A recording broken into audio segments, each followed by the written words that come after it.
si es que el estudiante todavía no tiene problemas físicos y tienen que realizar el seguimiento. Y en el sistema de salud también puede derivarse con el psicólogo, si es que fuera necesario para que se realice la debida rehabilitación. Aquí nosotros también tenemos que el personal del DS, según el caso, debe referir a la víctima a atención externa, como lo estábamos viendo anteriormente, junto con su familia. Es muy importante y en la guía trata bastante de que, aparte de que se le mande a la víctima, también se le mande a la familia para que se realice un trabajo integral, para mejorar las relaciones que se da en el hogar, para nosotros estos estereotipos que hemos estado marcando dentro de esto de la violencia puedan ser rotos y mejorados. Y así va a recibir un apoyo emocional, un tratamiento psicológico sostenido. Si no se cuenta con el personal del DS, quien está a cargo de realizar estas derivaciones es la autoridad de la institución. Y es muy importante lo que vamos a ver el día viernes, cómo nosotros debemos llenar. Primero, identificarnos con el informe de derivación y luego ya con el informe de derivación nosotros ya nos iremos viendo qué son los datos que nos están pidiendo, qué es lo más importante que yo tengo que tener para realizar cada informe y con eso cuando yo pregunte, cuando yo realice estos informes, estas derivaciones, yo ya sé. Entonces, en este caso, ¿qué es lo que tengo que tener? El número de cédula del papá, donde vive, el teléfono. Estoy dando ejemplos para que nosotros, el rato que estemos realizando estos informes, no nos caiga de sorpresa y ese rato estar preguntando de cosa en cosa. O lo que se ve muy importante son ahorita que en el régimen cierra, entramos recién a esto de las clases, se está llenando las fichas. Entonces, dentro de esas fichas, nosotros ir sacando y teniendo toda la información digitalizada y en los diferentes lugares necesarios y a fácil acceso para nosotros tener la información necesaria, para saber con quién tenemos que conversar, dónde viven, cuántos años tienen, número de cédula.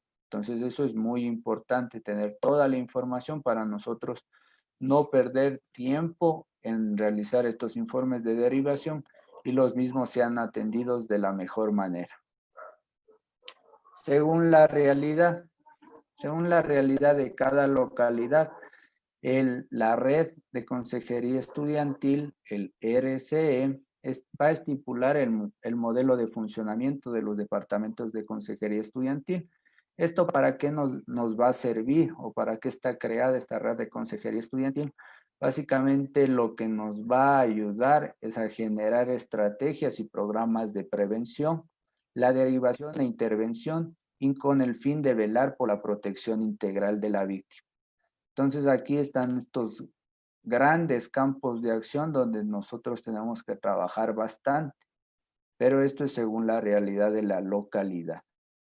Pero nosotros como institución, como con esto del plan educativo que está bastante desarrollado para nosotros, tenemos un gran espacio en lo que nosotros podemos trabajar, más que nada en la estrategia de la prevención. Y esta prevención nosotros le haríamos con el fin de la protección integral. Entonces, mientras nosotros mayor trabajemos en la prevención, vamos a tener menor caso. Y si es que tenemos los casos, vamos a saber que todos los casos van a ser denunciados. Y al ser denunciados, nosotros sabemos que todos los estamentos por los que siguen tienen que realizar su debido proceso. Si es que no se realiza este debido proceso, sabemos a qué instancias acudir para que no se dejen estos casos sin resolver, que es lo más importante.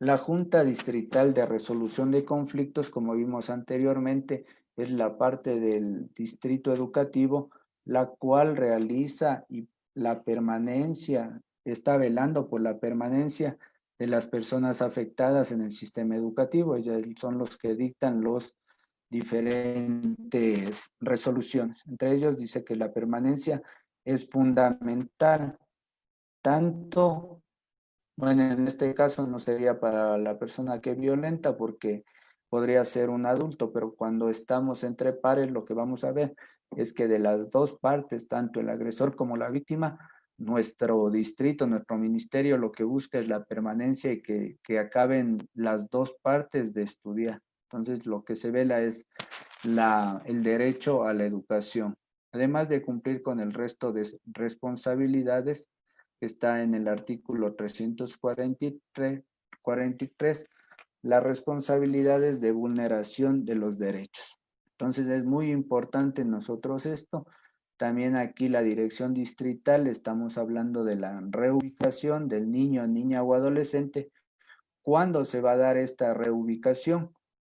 Cuando estén violentos, cuando se está, como en este caso, es de la ruta de violencia intrafamiliar, y si es que la mamita ha sufrido el hecho y se va a cambiar de domicilio, se va a cambiar de provincia, ahí la mamita tiene que pedir que va la reubicación. Entonces, en este caso, se le va a dar porque está siendo víctima y su estudiante es vulnerable. Entonces, en este caso, sí se le brinda lo que es.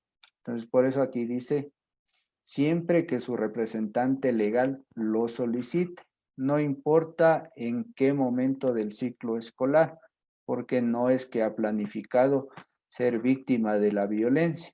Entonces, por eso aquí está muy claro. Entonces, los señores del distrito, del ministerio, lo tienen muy claro. Igual cuando llegan personas a nuestra institución que están siendo vulneradas por esta violencia intrafamiliar, los personeros del DESE o la autoridad máxima también va haciendo este seguimiento, porque viene adjunto a su cambio, viene el porqué. Entonces aquí también nosotros le brindamos el acompañamiento. Esto es muy importante saber. ¿Por qué? Porque a veces llega un estudiante y ya se está acabando el año o no tiene todas las cosas y le comenzamos a presionar. Entonces aquí la autoridad y el DESE tiene que hacer este seguimiento, tiene que haber estos círculos de conversación con las diferentes personas de las instituciones para no decirle completamente qué está pasando, pero sí que el estudiante es vulnerable, que tenemos que hacer el acompañamiento y que tenemos que darle todo su tiempo necesario. Entonces, eso debemos tomar muy en cuenta cuando a veces llegan estudiantes de reubicación de un día para el otro. A su vez, en los casos en que exista resolución judicial, cuando ya un juez ya está dictaminando la reubicación o el traslado inmediato de un estudiante, entonces lo que hace la dirección distrital es vializar el proceso. Entonces, en este caso, no fue solicitado por el representante legal, sino que es una resolución judicial. Y eso ya directamente la dirección distrital le reubicará al estudiante. La autoridad educativa institucional deberá garantizar el cumplimiento de las medidas de protección y restitución de los derechos.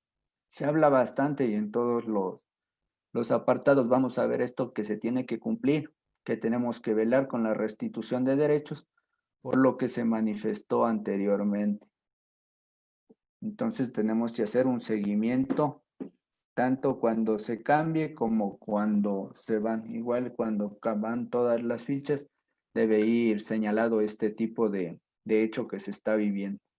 Es responsabilidad de toda la comunidad educativa brindar la comprensión y cooperación. Entonces, esto como ya vimos anteriormente, y aquí está resaltado lo que es importante porque se ha visto. Entonces, esta ficha al ser realizada por un sinnúmero de organismos ha tomado en cada apartado los diferentes puntos apropiados que ha visto para resaltar. Entonces, aquí dice a su vez se debe brindar las facilidades para cumplir con tareas u otras responsabilidades propias de cada asignatura.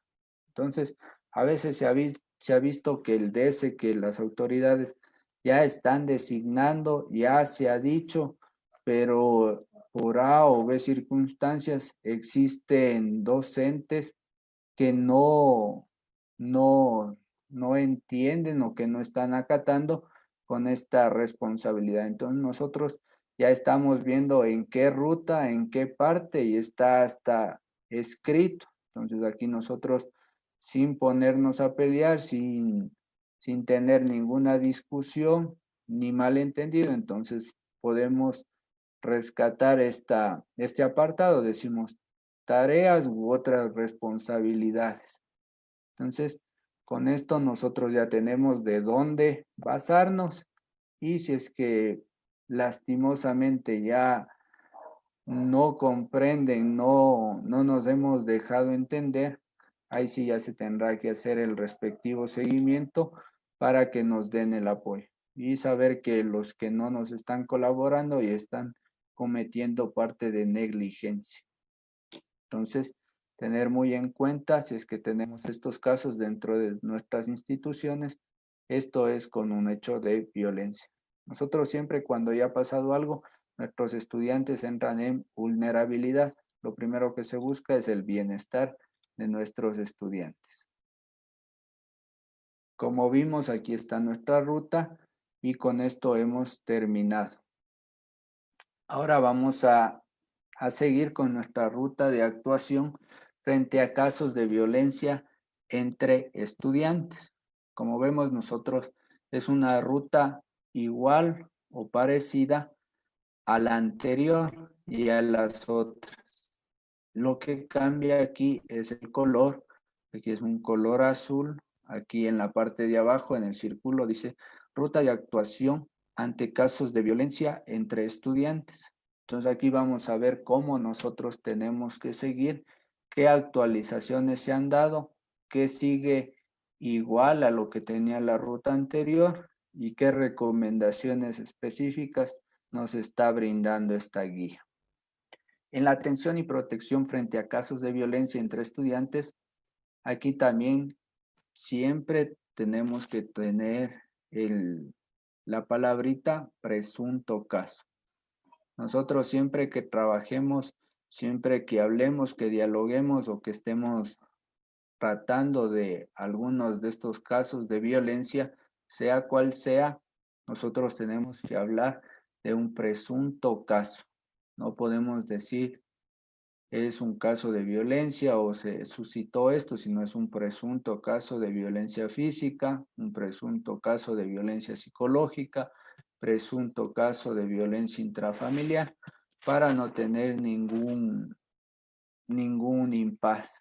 Entonces ahí nos estamos salvando de que alguien nos dijo, usted le acusó, usted hizo esto, sino nosotros estamos actuando según lo que nos están estableciendo. Entonces, por eso es muy importante recordar que siempre se va a hablar de presunción. En la presunción que nosotros tenemos que dar y los estamentos necesarios dirán si es que es verdad, si es que no es verdad y qué acciones tomar. Entonces, nosotros hagamos nuestra parte, que las demás instancias deberán cumplir con su parte y así nosotros no vamos a tener ningún inconveniente. Entonces, esto se da con la violencia física, violencia psicológica por parte de estudiantes. Aquí también se tiene la obligación de denunciar ante la autoridad educativa que siendo el caso puede llegar a la dirección distrital dependiendo la falta que se tiene. Recordar que para nosotros actuar entre violencia de estudiantes tenemos que saber que se tiene que, así estemos en este modo virtual, nosotros tenemos todavía nuestro LOEI, nuestro reglamento a la LOEI, y ahí están articulados todos los casos, faltas leves, graves, muy graves. Entonces, hasta la grave podemos actuar con la autoridad máxima y con la dirección distrital actuaremos con las faltas muy graves. Eso es muy importante tenerlo en cuenta. Igual aquí nosotros en estos casos, si es que vemos necesario o no se nos ha dado respuesta, podemos realizarlo a través de nuestro enlace en la página web y con el diferente enlace. Y también podemos, siempre que vemos un caso de violencia, podemos resolverlo a través del ECU 911. Sí, en el ámbito de las prácticas profesionales, aquí siempre se resalta en el bachillerato técnico y bachillerato productivo, se conoce alguna de estas anomalías entre pares, se va a dar a conocer a la fiscalía, menciona. Entonces eso es muy importante tomar en cuenta. Si en la situación de violencia entre pares atenta o vulnera la integridad o la vida de un niño, niña o adolescente, la persona que detectó el hecho debe anunciar el caso inmediatamente a la unidad judicial de la familia, mujer, niñez y adolescencia. Entonces, tenemos que tomar muy en cuenta que también quien nos puede colaborar son las unidades judiciales de la familia, mujer, niñez y adolescencia, donde nosotros nos podemos acercar sin ningún temor a denunciar estos hechos. Si vulnera la integridad o la vida de un niño. Entonces, tenemos que tomar en cuenta esta salvedad. En caso de violencia entre pares, que no corresponda a las formas de violencia sexual. Entonces, la autoridad educativa institucional es quien solucionará el proceso disciplinario.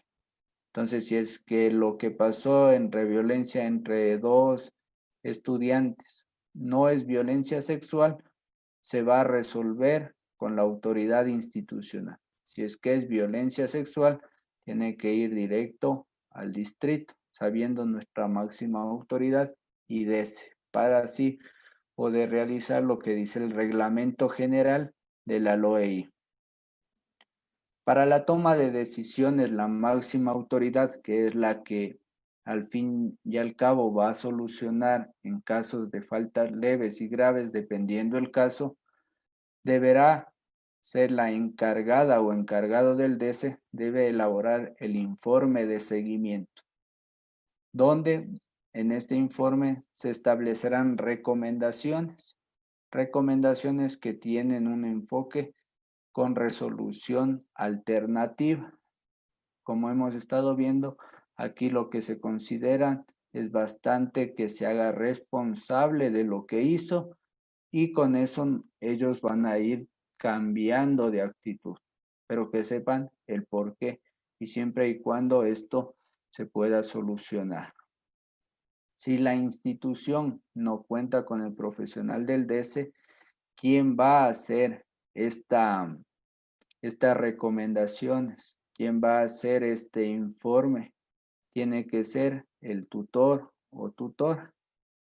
Entonces eso tenemos que tomar en cuenta. Si es que no tenemos DESE, los que tenemos que realizar es este informe, es la tutor o tutora del estudiante o de los estudiantes que están inmersos dentro del problema.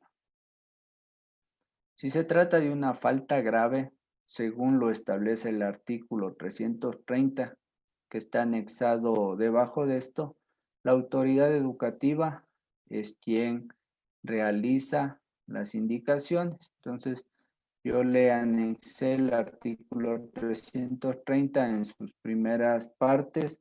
Está en el capítulo 4, dice de las faltas de los estudiantes. ¿Qué nos menciona el artículo 330? La falta de los estudiantes. Los establecimientos educativos deben ejecutar actividades dirigidas a prevenir y o corregir las comisiones de faltas de los estudiantes, de conformidad con la normativa que para el efecto expida el nivel central de la Autoridad Educativa Nacional. Como parte de estas actividades, al inicio del año lectivo, los estudiantes y sus representantes deberán firmar una carta de compromiso en la que firmen comprender con las normas y se comprometan a que el estudiantado no cometerá actos que los violenten. Las faltas de los estudiantes son las que se establecen en el artículo 134 de la LOEI. Estas faltas pueden ser leves, graves o muy graves. Yo le puse este apartado con el afán de que nosotros ya sabemos, y los papitos, al menos de los que ya están desde tercero de básica, ya saben cómo se trabaja en las instituciones educativas. No es que se puede realizar cualquier cosa, no es que se tiene que insultar a cualquier persona, no es que se puede pegar a cualquier persona en cualquier lado. Entonces, los papitos ya saben que al estar en una institución, las instituciones tienen sus diferentes códigos de convivencia. Estos códigos de convivencia están amparados en lo que dice la LOEI, y la LOEI está reglamentado con el reglamento de la LOEI. Entonces todo está sustanciado. Entonces nosotros no nos estamos inventando nada. Los papitos tienen que saber que son responsables de lo que sus hijitos están cometiendo, porque los estudiantes básicamente son inmersos de cualquier acto que se va a realizar. Entonces, los papitos son los principales responsables hasta que tengan 17 años.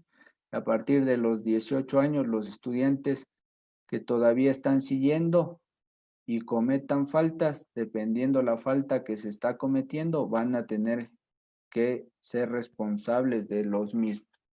Pero con los más pequeños, hasta los 17 y un poquito más, son los papitos los que todavía pueden dar la cara por ellos. Entonces es muy importante hacerles recaer en este artículo y que está manifestando lo mismo. Entonces nosotros tenemos faltas leves, graves o muy graves. Si se trata de una falta muy grave, según lo establece el artículo 330 del Reglamento General de la LOEI, esta falta quien va a determinar cuánto tiempo la persona va a salir suspendida, qué es lo que se va a tomar de resolución, es la Junta Distrital de Resolución de Conflictos, la entidad que establece la sanción correspondiente a la persona agresora. ¿Cómo va a resolver la Junta Distrital? A través del informe de los diferentes informes que van siendo presentados, que van a servir de evidencia, y esto la máxima autoridad tiene que ir a entregar a la Junta Distrital. Frente a la aplicación de las medidas educativas disciplinarias al niño, niña o adolescente responsable de la agresión, las autoridades deben informar a la familia que se puede apelar ante la Dirección de Educación. Entonces es muy importante que los papitos conozcan que igual esto se da en los estamentos que fuera a ser sancionado, si es que es hasta una falta grave, puede apelar. Igual si es que la Junta Distrital de Resolución de Conflictos le dio una sanción, también puede apelar. Entonces es muy importante que sepan, tengan o no tengan la razón, los papitos tienen que saber que pueden apelar. Entonces, ¿qué dice aquí? Dice que en los casos de faltas muy graves, en un plazo de 3 días a partir de la recepción de la notificación. Entonces, tienen 3 días para ellos sustentar por qué van a apelar y hacer su respectivo trámite. Entonces, nadie está negando que ellos se puedan defender. Eso es lo que ampara la ley y lo que se tiene que realizar. Asimismo, la Junta Distrital de Resolución de Conflictos va a dictar las medidas de protección para la víctima, las mismas que van a ser sabidas por el DS y autoridad, los cuales deben velar. Entonces, estas medidas no son estándares, sino que dependen siempre del caso en el que se va a realizar. Es importante resaltar que ningún proceso disciplinario frente a violencia entre pares se debe realizar confrontaciones, mediaciones y resolución alternativa. Entonces no se debe realizar, porque aquí vamos a hacer el proceso de revictimización y es lo que no se quiere. Entonces los círculos restaurativos ya vamos a ver cuándo los vamos a utilizar y para qué. La autoridad educativa institucional o el DECE va a informar a los representantes legales, tanto de la víctima como de quien ha cometido la agresión sobre lo sucedido. Entonces aquí vamos a hablar de los hechos ocurridos. Entonces, los diferentes representantes van a tener todas las versiones, van a saber qué es lo que ha pasado y eso tiene que informar de una forma efectiva y de la mejor manera. Las entrevistas a las familias deben realizarse por separado. Si es que ha existido personas que observaron directamente el acoso escolar o la violencia entre pares, también es necesario generar un proceso de abordaje con sus representantes legales. Entonces siempre van a estar atentos los padres de familia para saber qué es lo que se está preguntando, qué es lo que se está indagando y no tener ningún malentendido. Paralelamente, el personal del DECE tiene que aplicar las medidas alternativas de resolución de conflictos. Aquí, como vimos, se marca bastante a lo que es la comunidad educativa. Aquí lo que nos están sugiriendo y normando es que se puede realizar círculos restaurativos, reuniones restaurativas o reuniones de grupo familiar. Entonces, esto es muy importante que los personeros del DECE lo realicen para mejorar. Es que ya hubo un incidente, que estos ya no se vuelvan a repetir y que los que fueron parte de esto ya no vuelvan a estar inmiscuidos en los mismos. Se debe utilizar estas herramientas solo con el grupo de estudiantes que se involucraron directa o indirectamente. Entonces, no con quien agredió y la víctima, ni en ninguna otra ruta este protocolo. Entonces, aquí no vamos a mezclar a quien agredió y a la víctima. Sí, a los que pudieron estar viendo, a los que presenciaron, a los compañeritos que vieron el acto, que se insultaron. Entonces, en ellos sí trabajar. ¿Por qué no nos tenemos que insultar? ¿Por qué no realizar tal o cual actividad? Entonces, en ellos sí vamos a tener que realizar estas actividades, pero no entre el que agredió y el agresor. Entonces, jamás tampoco se va a implementar prácticas restaurativas en casos de violencia sexual.